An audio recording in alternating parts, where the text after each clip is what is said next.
جی ناظرین کرام، آپ نے حالیہ دنوں کے اندر خبر سنی بلال پاشا کی کہ وہ فوت ہو گیا۔ اس کی زندگی پر ذرا غور کریں۔ بلال پاشا یہ وہی ہے جو ایک مزدور آدمی کے گھر پیدا ہوا۔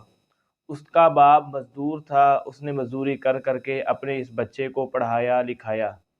پھر اس کی گورنمنٹ جاب ہوئی، یہ 16ویں 17ویں گریڈ کا افسر لگ گیا۔ پھر اس نے CSS کیا، اس کے بعد یعنی بڑی پوسٹ اس سے بھی اس کو مل گئی، بڑا ایک آفیسر بن گیا۔ تو اس سے ایک چیز یہ بھی سمجھ آتی ہے کہ جو بندہ، بعض لوگ کہتے ہیں کہ صرف اس کے اندر سفارش چلتی ہے، CSS وہی کر سکتا ہے جس کا مضبوط بیک گراؤنڈ ہو، جس کے پاس اتنا پیسہ ہو۔ لیکن یہ دیکھیں، اس کا یعنی باپ مزدور تھا، مستریوں کے ساتھ دہاڑیاں لگانے والا تھا، اس کے بچے نے CSS کر کے بہت بڑا آفیسر بنا۔ لیکن موت کا وقت جو ہوتا ہے وہ اٹل ہے، کسی بھی وقت آ سکتی ہے۔ موت نہیں دیکھتی یہ بچہ ہے، موت نہیں دیکھتی یہ لڑک پن کے اندر ہے، موت نہیں دیکھتی یہ جوان ہے ابھی اس کی شادی ہونی ہے، موت یہ نہیں دیکھتی یہ گھر سے باہر آتا ہے چلے یار یہ گھر چلا جائے پھر میں اس کو آ لیتی ہوں۔ جب وہ وقت آتا ہے آ جاتی ہے۔ قرآن مجید میں اللہ فرماتے ہیں فَإِذَا جَاءَ أَجَلُهُمْ لَا يَسْتَأْخِرُونَ سَاعَةً وَلَا يَسْتَقْدِمُونَ۔ جب موت نے آنا ہوتا ہے، نہ ذرا سی تاخیر کرتی ہے نہ ہی ذرا جلدی آتی ہے، جب وقت مقررہ ہوتا ہے فوراً آ جاتی ہے اور آ کے بندے کو دبوچ دیتی ہے۔ تو بلال پاشا کے ساتھ بھی ایسے ہی ہوا۔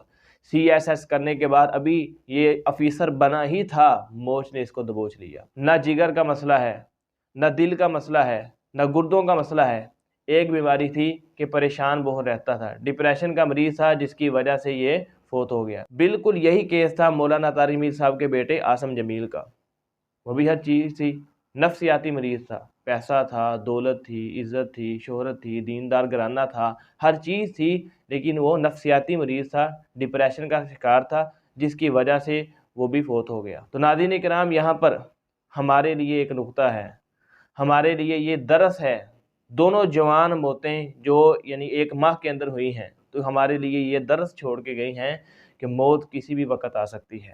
آپ دنیا کے اندر رہ رہے ہیں، بہت سارے علوم حاصل کرتے ہیں، لیکن ساتھ ساتھ دین کو بھی ٹچ دیں، دین کا علم بھی حاصل کریں، کیونکہ دین کے علم نے کام آنا ہے۔ قبر میں کام آئے گا، دین کا علم کام آئے گا، حشر میں کام آئے گا، آپ کا دین کا علم کام آئے گا۔ قبر کی آپ کو خوبصورت بنائے گا، دین کا علم بنائے گا۔ جہنم سے آپ کو بچائے گا، یہی دینی علم بچائے گا۔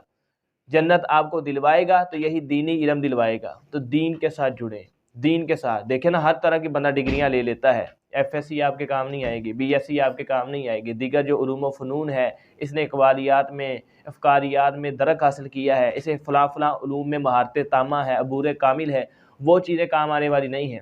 دین کا علم کام آنے والا ہے، قرآن آپ کے کام آئے گا، حدیث آپ کے کام آئے گی، قرآن قیامت والی سفارش کرے گا، اور جس کے حق میں یہ سفارش کرے گا وہ بندہ پار لگ جائے گا، اس کے بیڑے پار ہو جائیں گے، وہ کامیاب و کامران ہو جائے گا، اور قرآن جس کے خلاف آ جائے گا وہ ذلیل ہو جائے گا، تباہ ہو جائے گا، رسوا ہو جائے گا، برباد ہو جائے گا۔ تو بھائیو، قرآن کے ساتھ جڑیں، حدیث کے ساتھ جڑیں۔ ٹھیک ہے، میں یہ نہیں کہتا دنیاوی علوم نہ حاصل کریں، دنیاوی علوم بھی حاصل کریں، وہ فنون ہے، لیکن علم جس کو کہا گیا ہے وہ قرآن اور حدیث کا علم ہے۔ یہی علم کامیاب کرنے والا ہے، یہی علم کامران کرنے والا ہے، یہی علم حقیقی طور پہ بندے کو دنیا اور آخرت کے اندر سرخرو کرنے والا ہے۔ یہ دونوں واقعات ہمارے سامنے ہیں، عاصم جمیل کا اور اسی طریقے سے بلال پاشا کا۔